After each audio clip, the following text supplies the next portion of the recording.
Welcome to Restaurant Catering Smarts, your go-to podcast for restaurateurs looking to better operate and grow their catering profit centers. With every episode, you can count on expert advice, innovative strategies, and tasty tips straight from industry leaders. Our purpose is to help your business thrive. So, let's dig in to another juicy episode. Hello again, I'm Attias, your host of Restaurant Catering Smarts.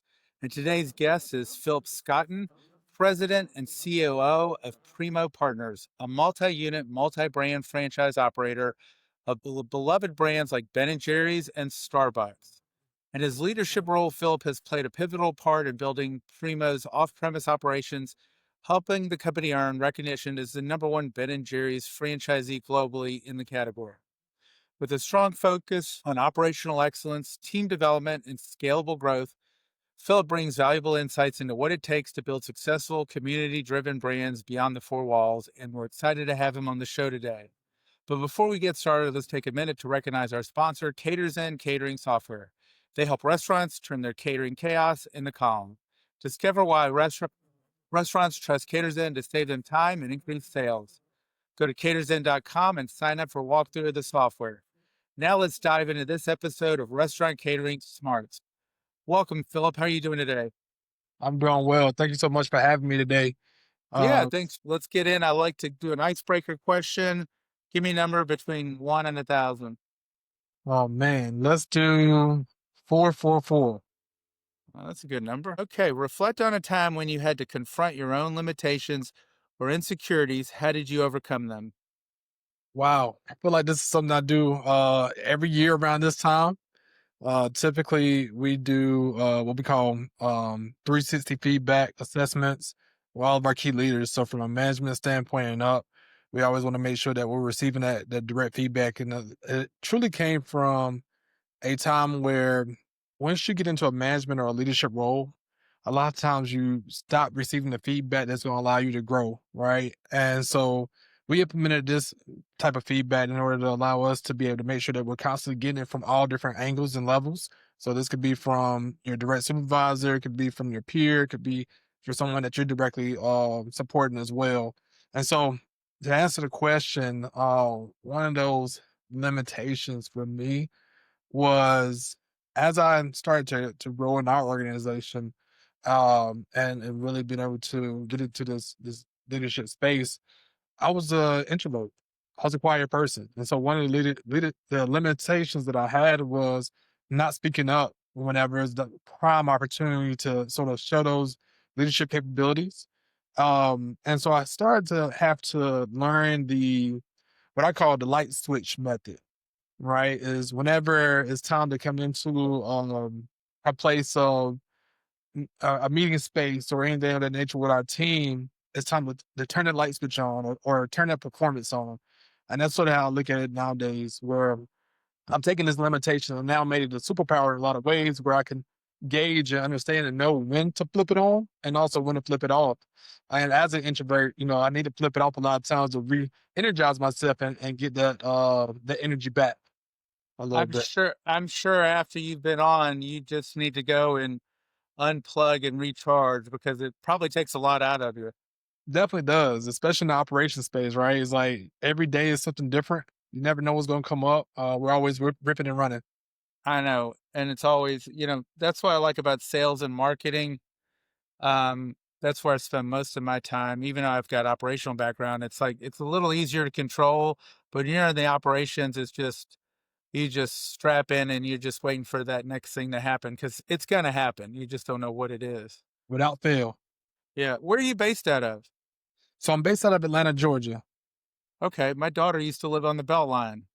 Oh man, one of my favorite places. Yeah, it's beautiful out there. I've enjoyed visiting her and eating at the restaurants, and it's just a cool vibe. Really, Can't beat it. You can't beat it. A nice day, just being able to walk on the Beltline, pop into your different restaurants, all that good stuff. it's they did a great job with it. It's amazing. Now she's in LA. She put a couple years in, wanted to go to another big city before she figures out where she's going to settle permanently. So, Okay.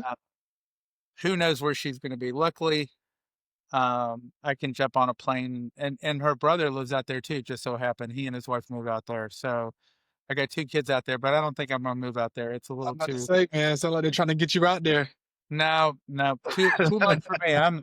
I'm more of a Southern boy. I'd rather stay in the South and chillax.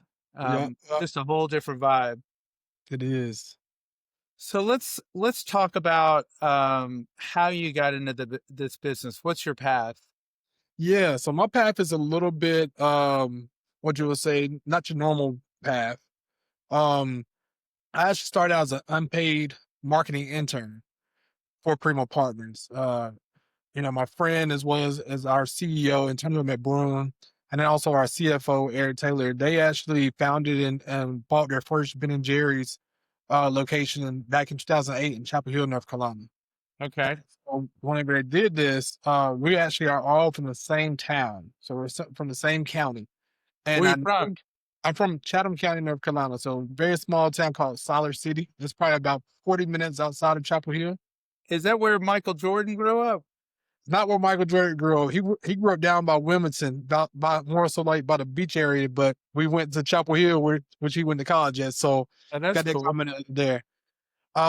And so ultimately, we all grew up in the same place. We were not connected in that way. They're 4 years older than me, and then Eric is actually 4 years older than Antonio. So, whenever it came down to, when I got to school, I realized that, hey, these guys have, from where I'm from, have bought this location on Franklin Street, and it's a Ben& and Jerry's. Didn't know too much about ice cream at the time. The unique connection that we had was Antonio's mom was my first grade teacher. Really? Dad was his barber. But seeing that we were 4 years apart, we were never in school at the same time, so we didn't never really get to connect in that way. But whenever I got to college, we were able finally to get the connection going. And whenever I journeyed into the Ben& and Jerry's, I remember one of my first times journeying into it, and I was just like, man, you could have did anything in this world. You chose to do an ice cream shop. And I just could never understand why, because for me, I'm allergic to milk. So I never had any concept Really? cream whatsoever. So growing up, buying a pint of ice cream or buying a gallon of ice cream from the grocery store was, normal for my dad or something of the sort. But I had never seen it being bought from a store before. Your parents got off cheap. They did. They did. And so for me, it was just fascinating. It was cool, right? It was like, wow, why did you do this? What made you make it happen? And so for me, as I was graduating, I was like, hey, can I do a unpaid intern? I just want to understand your mindset, why you did it. I want to learn a little bit more about Jerry's. So let's talk about did at the time when you came on board, what year was it? That was 2013. How many stores did they have? One, it was just a Chapel Hill Just the store. one. So 5 years, they had one store, the 2 partners. Two partners, yep. And, today, if you said to a kid, hey, I just want to learn on my own nickel, they look at you crazy. They will. What motivated you to say that? What was it about these guys, the business? They were just going to say, look, let me work for free. Yeah. So for me, I knew it was something special going on. I didn't know what it was. So I was just curious in the sense of, why he did it, why Ben& and Jerry's. Then more importantly, I used to be able to come into the store and we'd just talk about things, and, the way that he viewed the world was just a little bit different. And so I was like, man, this guy's has something going on back here and I don't know what it is, but I want to be a part of it. And so truly it was just a culture, right? It was a culture that we didn't even realize or know that was going on at the time. And as I got more familiar with Ben& and Jerry's, I fell in love with the brand. And then we really was able to start to think about, well, what is this culture that I was feeling through that time? And what is this culture that our managers are feeling, and our frontline workers are feeling as they come to work every day, and what we provide. And truly it came down to three simple core values that we have. It's servant leadership, hospitality, and growth. And the way that we were able to get to those specific core values, where we did an actual meeting where we sat down with all of our key leaders and we said, hey, pick one attribute from each person in our organization that you believe is just an amazing attribute. And we went around the room multiple times and we started marking things off, started circling different attributes, and we came up with those three core values. That's cool. So it's very interesting. It sounds like, and I don't know about your whole life, but here specifically, I've always gravitated to people who are older and successful to teach me lessons. In college, one of my best friends was 20 years older than me. He owned a chain of jewelry stores, started off with one, actually started off melting gold and making findings, some wholesale. And I learned so much from him. And then as I got older, there was a guy probably 40 years older than me, had a factory, sold, started building houses. And I would just sit down with him hours a week, just soaking it in. And he was literally, I don't know that he could damn read. I don't know he even had a GED, but he was the smartest guy I ever know. I remember he bought a restaurant just for fun. He didn't need the money. And he said, I figured out if I make square biscuits, I don't have any wasted dough. And then he taught his waitresses when someone says, "Is this dessert homemade?" to say, "No, this is better than this is better than homemade." And he had a CPA for his apartment buildings, and every day he just wanted to know how much this empty unit is costing me accumulated. I mean, just thought like nobody else. Crazy. So, how long was that internship? And then did they bring you in from there? Yeah, so the internship, it lasted probably around about 6 months. And by the time we got to that 6 month mark, he was like, "Hey man, you're doing some amazing work. It's time that we pay you." And so, whenever you hear those words, you're like, "Oh man, I'm about to make the big bucks." I think I might have started out at $8 an hour. And I started at $8 an hour, still working in the back office doing some marketing stuff, but I also started to get my feet wet from an operational standpoint. I would work in the store a little bit, as well as do some catering. At the same time, my background is actually in education, so had nothing to do with business or operations. I was still working in the education sector as well, and I was doing this whenever I had free time. So the catering, were they doing catering when you came on board? They were. And so that was the whole point of the marketing space. We were trying to expand our catering business, trying to figure it out even more. And during that time, we're really focusing in on social media. We're focusing in on email campaigns, things of that nature to really get out to some of our key clients. And we were trying to do something a little bit different. We had learned that, from a Ben and Jerry's standpoint, we had other folks that were doing ice cream catering in our franchise system. And so we went out and visited a few of those folks. And, what we learned very quickly is that there is a unique space for this, right? And we just got to find the right people. And that's what we set out to do.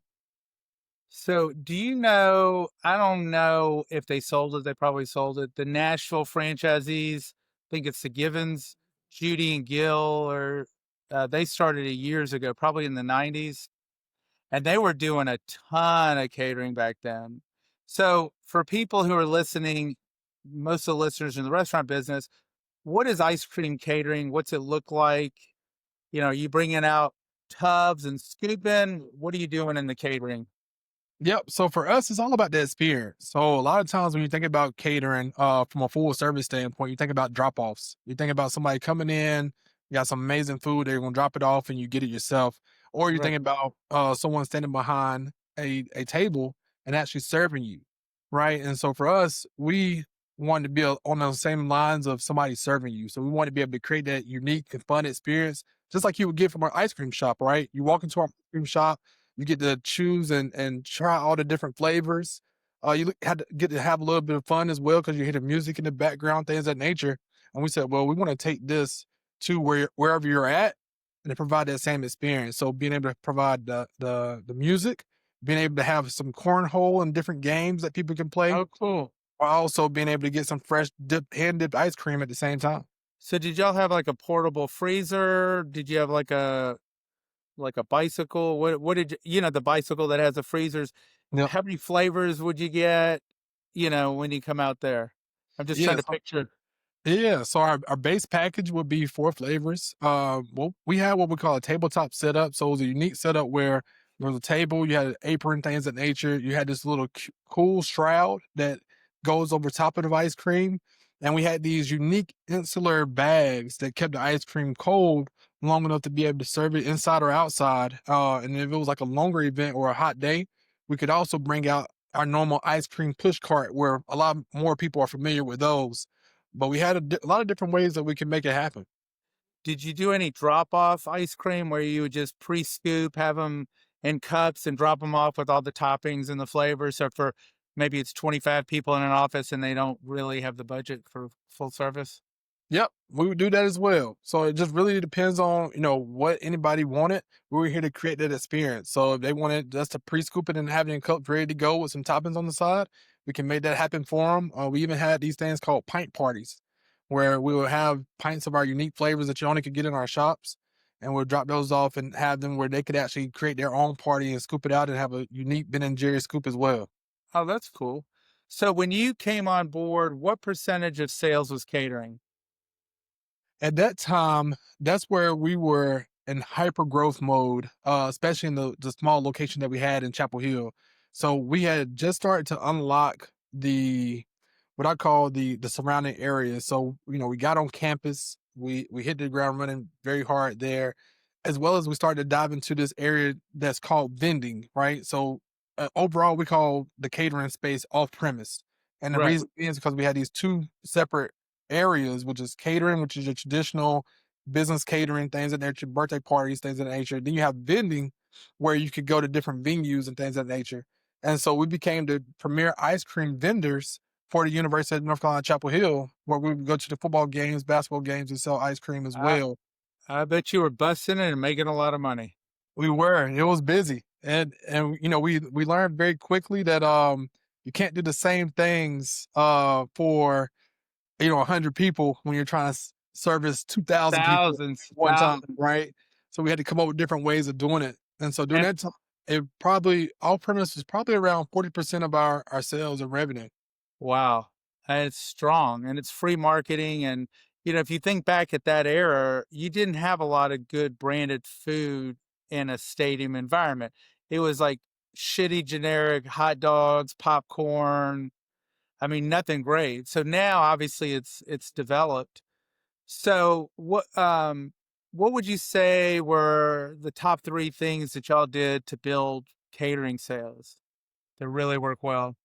Yeah, for us, it was how do we find the right person? So it was really being able to start to utilize those different like professional lists, right? And sending out the cold emails and cold calling. We also were unique in the sense of, we always believed in being able to provide an experience. So we would want to provide an experience to those customers that we were trying to get. So we'll pop up with our newest flavor of ice cream, right? On a random Tuesday and say, hey, looking forward to meet you and talk to you a little bit more, but we'd love for you to try one of our newest flavors.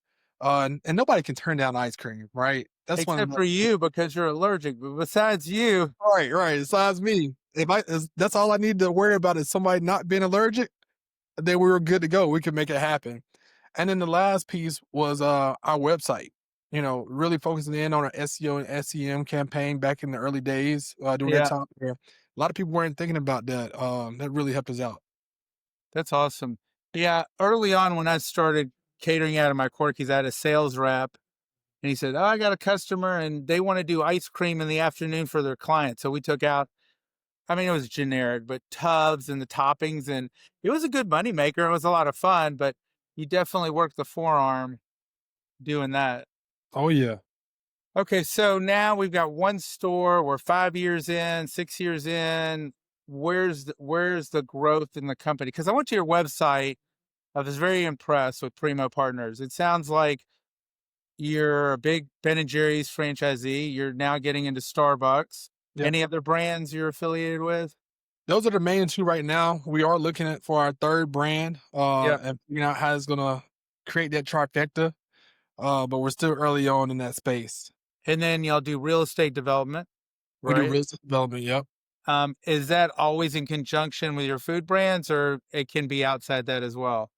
Outside of that, so most of our real estate development is outside of our food brands. Typically, a lot of our stores are located within your eat, work, play type of areas where you have a lot of foot traffic, things of that Yeah. nature. Not easy to buy that real estate.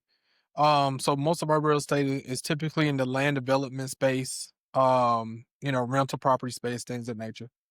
Oh, cool. And then I see that y'all also have sort of a motivational, educational component to what you do, speaking, training.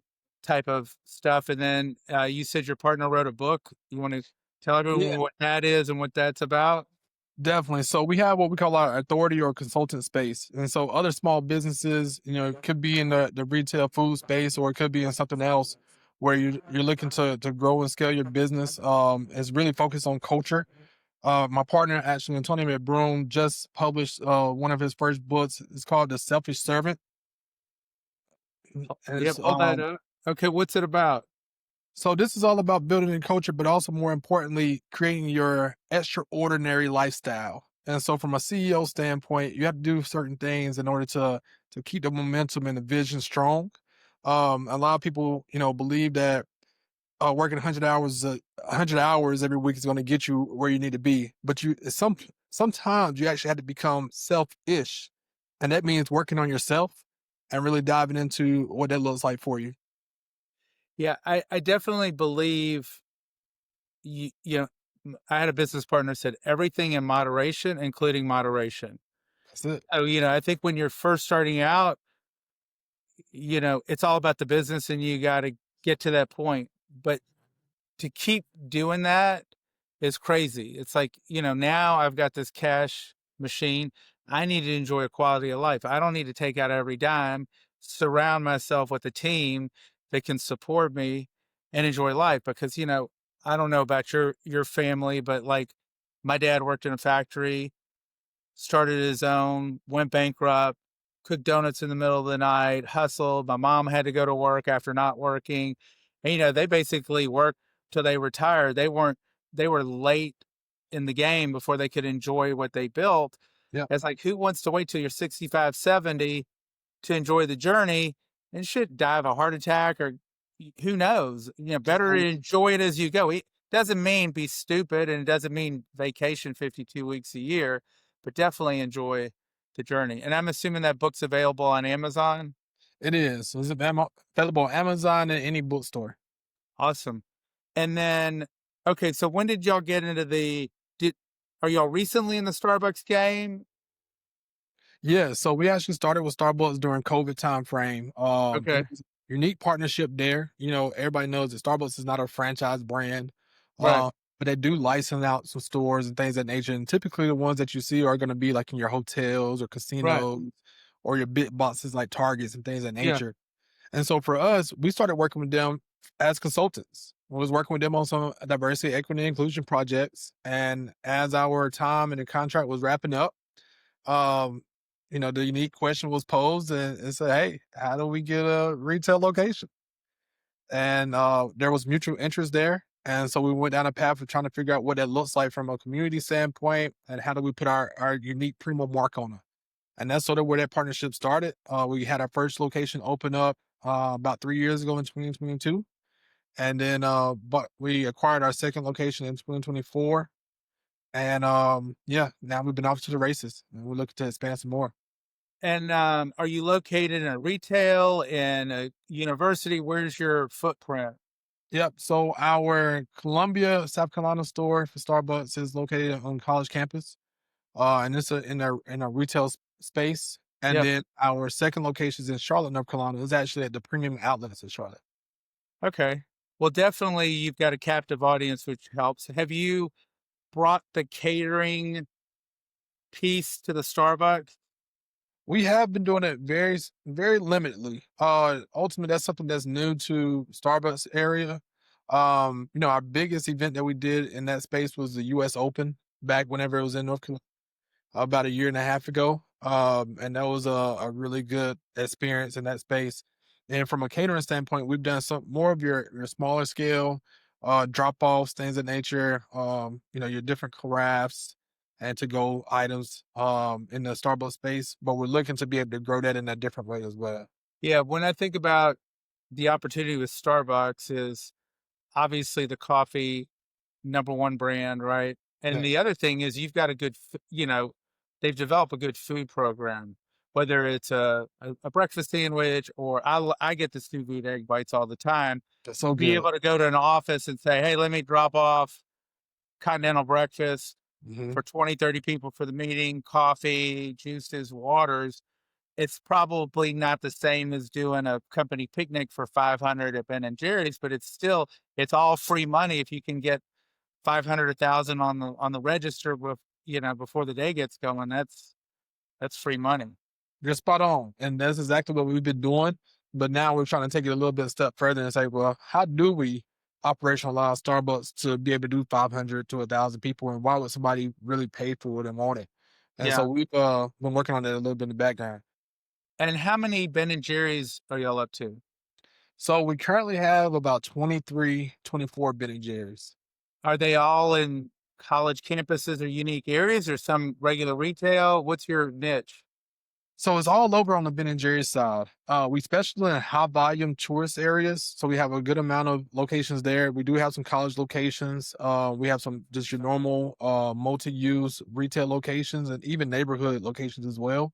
We're in the Southeast. So all the way from DMV, North Carolina, South Carolina, Georgia, Florida, all the way over to Texas. And we also have a little bit in Tennessee as well. We're in Tennessee. The Gatlinburg, Pigeon Forge, Sevierville, Oh, yeah. Chattanooga. So Yeah, that's a big tourist area. it is. It is. And so why'd y'all decide to move to Atlanta? Because y'all are all North Carolina guys, right? Yep. So that's the funny part. So I started out as an unpaid intern, and worked behind the scenes for a while as well as getting used to the operations side of things.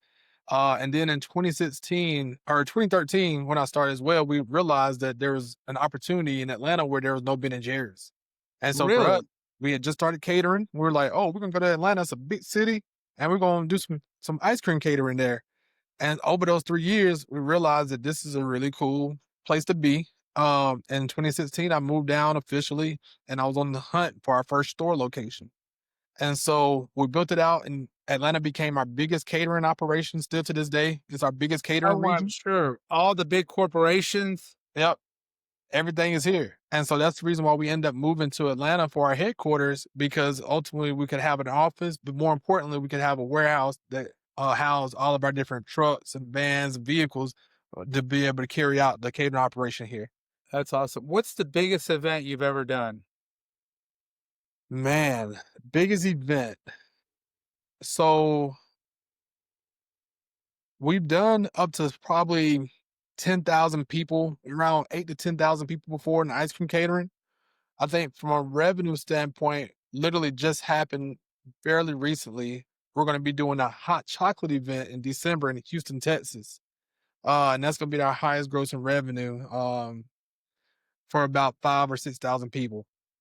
Wow. Is that through Starbucks or through Ben and Jerry's? So that's actually through Ben and Jerry's on the hot chocolate side of things. Is that part of the normal product mix, or y'all thinking outside the box? It is. So at one point it was outside the box. Now it's something that, everyone in Ben and Jerry's does during the holiday and cold seasons. And so we switch over to hot chocolate a little bit. We have these things called the ultimate hot chocolate. And the ultimate hot chocolate, Tell me about it. I love. you take a scoop of your favorite ice cream and you drop it right into some hot chocolate. It allows you to get the flavor of the ice cream and also that rich, creamy feel of the hot chocolate. And it's amazing. And Oh, this man. comes from somebody that's allergic to milk. So I take the non-dairy. We had the non-dairy hot chocolate as well as non-dairy ice cream. Okay, so just love it. I got to ask you, you might not be able to tell me your secret. Yeah. How do y'all make your hot chocolate? Man, so we use, I can't remember the exact brand. It's a proprietary brand that Ben& Jerry's has sort of developed. But we use a little bit of that. We use some of our chocolate syrup that we have in-house, that everybody gets on their ice cream. And then we also use a little bit of our chocolate ice cream as well, unless we're making it non-dairy. And then do you mix it with hot milk? So you can mix with milk or you can mix with water. But you heat up the milk and then mix everything together, right? Correct. Okay, so have you ever been to Paris, France? I have not. Okay, so I was born in France. Okay. And there's a handful of places that do hot chocolate. And I make hot chocolate like that where I use chocolate chips, like Ghirardelli chocolate chips as a Yep. shortcut because I don't want to chop the chocolate. I've done that before. But I take like bittersweet and semi-sweet and put it in with with milk, and then I whisk it. And that stuff's thicker than motor oil. Oh, And yeah. it is so rich and so creamy. And then in France, they give you the homemade whipped cream that is almost like meringue. Oh, I can only now imagine. I'm going to have to tell them I need a scoop of ice cream to put in the hot chocolate. You can't beat it. And the good thing about what you're doing is you really don't have competition, right? Like if you were Tex-Mex, there's a lot of people. Barbecue, a lot of people. Deli, a lot of people. And you've got one of the most premium brand. When you think of premium ice cream, Ben and Jerry's comes to mind, Haagen-Dazs. There's not a lot of premium ice creams when you go out into the marketplace. So it's almost an unfair advantage, which there's nothing wrong with, but that's cool. Yeah, and ice cream is not something that's easy to cater, right? That's the one thing that I always caution people and tell people about is just ultimately you bring it and you're taking it out of the as normal location and the freezer in a deep case is a little bit tough to do. On top of it being, it could be hard to scoop, like you said earlier. Oh, for sure. So obviously 25 stores. I'm doing rough math. You expanded in probably 10 years, give or take, right? Yeah. What what led to that? Was all internal cash flow? Did y'all go raise money through partners? How did you build those 10 stores or add on those 10 stores? Yeah, so for us, it was all bootstrapped. What truly led to it is that, we literally had a back in 2018, I believe, and we said, hey, we could literally do this for the rest of our lives and we could create a legacy for our kids, and that's just what it could be. Or it could be a provide opportunities for people like us. And what that meant was Antonio and Eric were able to have an opportunity to buy a Ben and Jerry's location literally 2 days before Antonio graduated from college, because of the opportunity he was given from the current owner at the time, where he was the manager of the store location. They were looking at closing it. I was Really? I was given the opportunity as an unpaid intern just to learn, right? And I was afforded that opportunity by Antonio and Eric. And then at that point, we had started to be able to give other people opportunities to be managers and things of that nature as we started to grow in North Carolina and Georgia. And we said, well, if we're going to continue to be able to give people opportunities, we got to grow. We got to do something a little bit different. And at that time, there had never been franchisees in Ben and Jerry's history to grow in multiple different states and be able to build an organization that oversaw and managed these locations in a different way. And we just set out to do something that had never been done before. And the whole premise of it was to be able to provide opportunities. It's I love stories like this because I talked to a customer in the back of me on a restaurant. I never opened my own restaurant before. I bootstrapped my software company with 30 grand after a divorce. Um, I think there's more opportunity than you can shake a stick at. It might not be, I'm not going to get a job on Wall Street. I didn't grow up in the right family to be, heir to a hedge fund or something like that. But it's amazing where you can just find opportunity. And catering was that vehicle for me because I knew it could go from owning a job to a business. And do your managers have equity in the company or equity in their stores? How do y'all work that? Yeah, some of our managers do. We have a program, what we call the Pathway to Leadership program, or Pathway to Primo. And some of our longtime leaders have equity in our company. And then we also do pretty much a profit sharing model with our management overall, as well as our frontline workers. And so Oh, every wow. every month we take 2% of the revenue, and based off of our performance, they split that between the folks that are in each of our store locations based off of the hours that they work. So it's revenue, not profits. So theirs is revenue, but it's based on performance, which leads to profits. That's awesome. That's good. Good. That's probably why you were able to grow and do that. Mhm. And so how'd you get into the real estate So the real estate is sort of what started all of this, right? And we all before the Ben and Jerry's? before the Ben and Jerry, so we all got Okay. into it in different ways. So Antonio, Eric, they had the opportunity to invest in some real estate when they were going through college with family members, things of that nature. One thing that we all sort of had the commonality theme of is that they don't make any more land, right? And so that's sort of being from a country town Yeah. area. We learned that early on. For me, my dad was in real estate. He owned rental houses and things of that nature. And so I was sort of raised around it. And that was one of my first things that I wanted to do as I started to get some type of funds around me. And we both sort of met in the middle in that space. And that's how we were able to, they were able to fund the Ben and Jerry's initially there. I was able to fund and be a part and become a full-time partner in that way as well.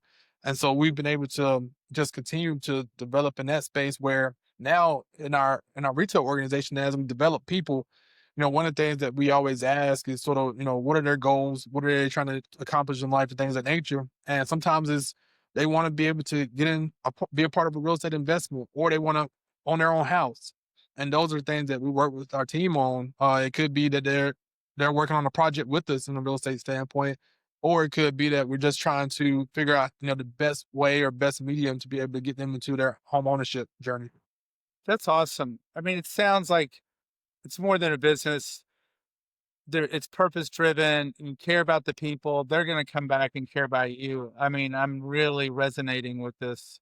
That's awesome. And I'm assuming, I'm just connecting the dots, you have all this extra profits that you're pulling out of Ben and Jerry's. There's only so much you can spend. Let's reinvest it, because if the Ben and Jerry's goes away, the real estate's not going anywhere, and it's sort of it's there. It's just not going to go away. So, and that's definitely an investment vehicle for sure in a lot of ways. And we're trying to always figure out how to do things bigger, better, and differently. The unique thing about us is that my background's in education, Antonio's background's in education, and Eric, who's our third partner, his background is engineering. None of us have backgrounds in business. We didn't get into it for business. We got into it because we can actually develop people. That's what we like to do, right? And so that's where the opportunity piece came from, is really being able to coach, lead, and develop. that's awesome. That's awesome. What's next? Where do you see the organization in the next 5-10 years? Yeah. So, I think right now, we're looking to continue to grow with Ben and Jerry's. That's one of the things that we're gonna always have in our footprint. Starbucks is making a major push the current moment with the new CEO back to Starbucks, which we're loving right now. So I think we're gonna see a major push there as well. And then we're looking for that third brand. We're looking to see, what is that gonna look like? And more importantly, I think the biggest part is that now we're 15 plus years in.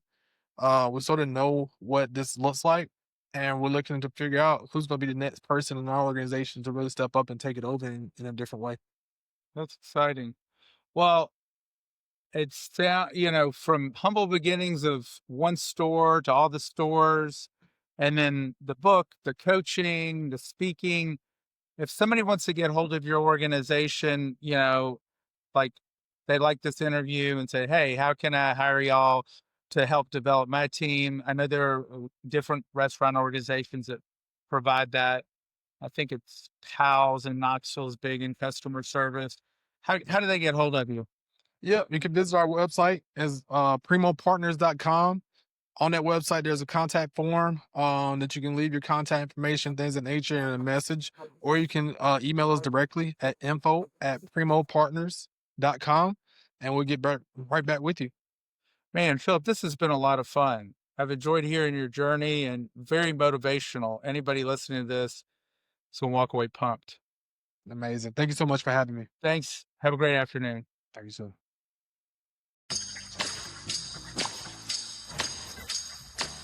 You've been listening to Restaurant Catering Smarts. For more insights and episodes, make sure to follow along, subscribe, and share at caterzen.com.